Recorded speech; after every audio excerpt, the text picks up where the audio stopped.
kasih kepada saudari Farah Afrika. Seterusnya saya akan menerangkan punca yang kedua, iaitu pelepasan asap kenderaan yang menjadi Terima kasih kepada saudari Farah. Seterusnya kita beralih kepada kesan Jerebu Indonesia. Memang tidak ingat. Baiklah, terima kasih kepada saudara Haris. Seterusnya, saya akan menyambung kesan. Assalamualaikum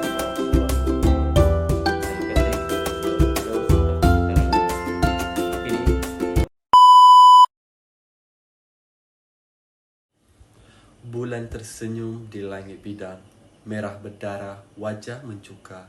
Aduhai, mungkinkah jerebu berdendang di esok hari bertopeng muka. Assalamualaikum warahmatullahi wabarakatuh. Hampir setiap tahun negara kita pasti dilanda jerebu yang menjadi punca utama pencemaran dan pelbagai jenis penyakit. Langit yang gelap dan asap yang berkepul di pertengahan tahun adalah petanda bahawa kita sekali lagi dilanda jerebu. Setiap tahun fenomena ini menjadi lebih teruk yang mengakibatkan penutupan sesi persekolahan. Jadi apakah penyebabnya dan apa pula kesannya? Inilah yang perlu anda ketahui. Jerebu terjadi apabila kehadiran ketulan asap kecil di atmosfera meningkat sehingga menghalang cahaya matahari dan menggelapkan suasana. Ketulan asap yang menyebabkan fenomena ini mungkin disebabkan oleh faktor semula jadi atau buatan manusia. Punca dari sumber semula jadi meliputi laut, hutan dan permukaan tanah. Namun, kebanyakannya berpunca daripada aktiviti manusia seperti pembakaran terbuka, pembakaran hutan, asap kenderaan dan pembakaran bahan api fosil oleh kilang.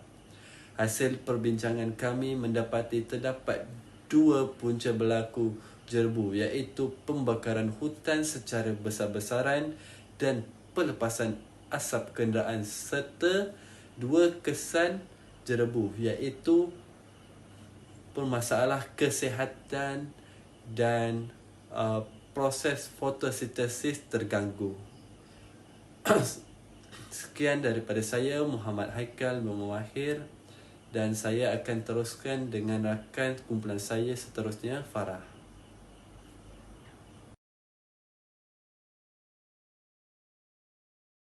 Assalamualaikum warahmatullahi wabarakatuh. Terima kasih kepada saudara Haikal. Seterusnya saya akan terangkan punca jerebu yang pertama, iaitu kebakaran hutan secara besar-besaran. Punca utama kejadian jerebu yang merentasi sepadan negara ini adalah akibat daripada pembakaran hutan secara besar-besaran. Ketamakan dalam melaksanakan tugas dengan menggunakan kos yang minimum untuk membersihkan hutan untuk aktiviti peladangan telah menyebabkan keadaan pembakaran hutan digunakan. Syarikat atau mereka yang ingin berusaha membangunkan kawasan peladangan seharusnya memikirkan akibat jika mereka membakar hutan. Pasti ada kaedah lain supaya peladangan dapat dijalankan di samping ekosistem dan habitat flora dan fauna di kawasan tersebut dipelihara. Pihak kerajaan juga seharusnya memperkasakan penguatkuasaan dalam memastikan tiada pembakaran hutan secara besar-besaran akan berlaku. Contohnya, kes pembakaran hutan yang serius pernah berlaku pada Ogos 2019, iaitu keadaan jerebu di Sarawak semakin membimbangkan. Ekoran pembakaran hutan dan belukar yang bertambah serius ketika itu. Sejak 1 Ogos hingga 12 Ogos, sebanyak 370 kes dilaporkan dengan jumlah tertinggi harian dicatatkan semalam, iaitu 65 kes. Itu sahaja daripada saya. Saya akan serahkan pembentangan ini kepada saudari Zahira.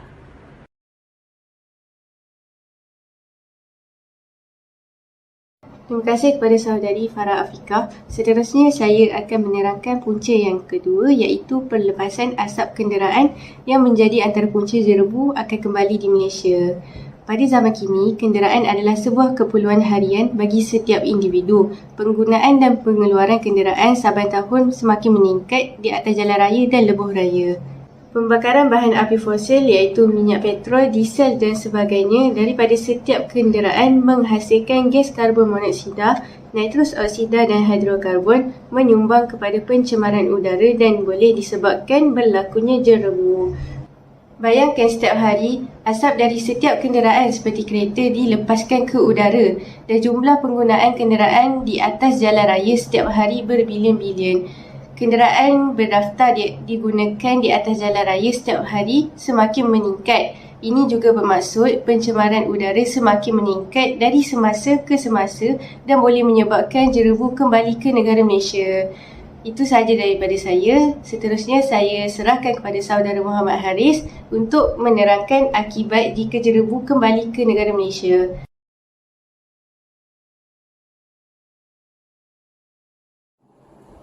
Terima kasih kepada saudari Farah. Seterusnya, kita beralih kepada kesan jerebu di Malaysia. Memang tidak dinafikan juga, fenomena jerebu mendatangkan kesan negatif, terutamanya terhadap tahap kesihatan rakyat di negara kita. Antaranya ialah jerebu boleh menjejaskan kesihatan rakyat, terutamanya sistem pernafasan dan boleh menyebabkan penyakit asma, sakit kerongkong, selsema, batuk, pneumonia dan penyakit-penyakit yang berkaitan dengan jantung. Hal ini berlaku kerana jerebu menyebabkan badan menjadi lemah dan imunisasi semakin rendah. Oleh itu, bilangan golongan tua dan kanak-kanak yang jatuh sakit berkaitan dengan sistem pernafasan boleh meningkatkan mendadak akibat jerebu dan terpaksa menerima rawatan di hospital atau klinik. Pakar perunding gastroenterologi dan hepatologi, Datuk Dr. Ahmad Syukri Muhammad Saleh berkata, secara umumnya jerebu tidak membawa maut, tetapi boleh berlaku kematian disebabkan keadaan kesihatan sedia ada seperti asma, penghidup pulmonari, obstruktif kronik, bayi dan wanita hamil. Katanya, ramai yang tidak menyedari partikel halus dari jerebu di udara luar boleh masuk ke dalam ruang tertutup seperti kereta, rumah atau pejabat melalui pendingin hawa kerana penapis sedia ada tidak mampu menapis partikel halus jerebu dengan berkesan. Oleh itu, penggunaan topeng muka perlu semasa berada di luar rumah, termasuk ketika menunggang motosikal, malah ketika berada di dalam rumah, kerana kajian menunjukkan kualiti udara dalam bangunan atau di rumah lebih teruk dari luar bangunan kepada persekitarannya, katanya.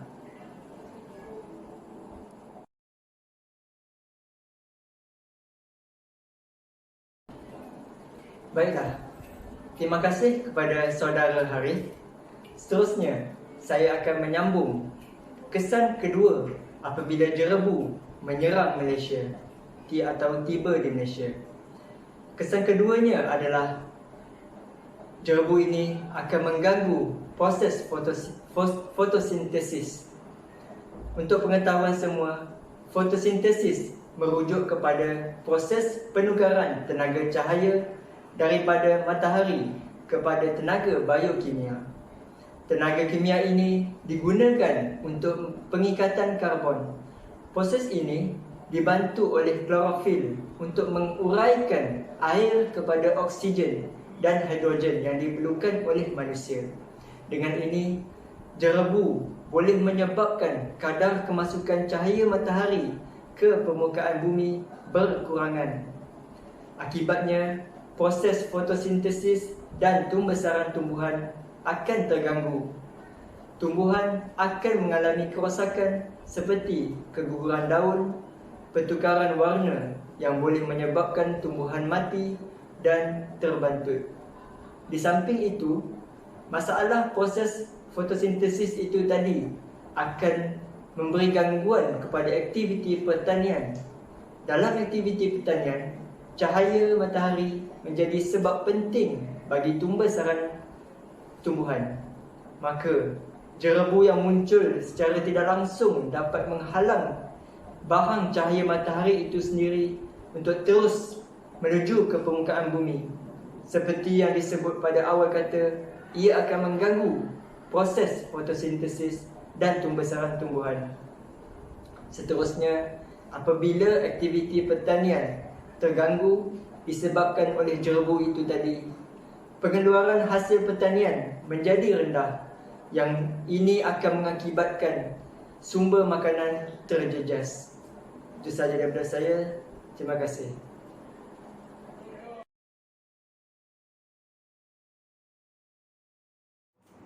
Assalamualaikum warahmatullahi wabarakatuh. Terima kasih kepada Saudara Firdaus atas penerangan tersebut.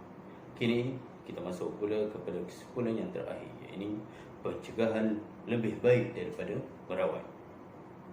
Kita sudah tahu bahawa mengurangkan aktiviti pencemaran adalah sesuatu yang baik. Jadi ini kita seharusnya bekerjasama mendorong dan menggalakkan semua pihak sentiasa mengatasi masalah-masalah yang berlaku di negara kita, terutama kepada pihak-pihak kerajaan, NGO-NGO dan syarikat-syarikat serta masyarakat awam setempat untuk lebih bertanggungjawab demi kesejahteraan hidup bersama. Konsep bagai aur dengan tebing haruslah kita dipraktikkan dan ditanam di dalam diri semua pihak demi mengatasi masalah-masalah yang berlaku di negara kita, seperti masalah jerebu yang berlaku kebelakangan ini.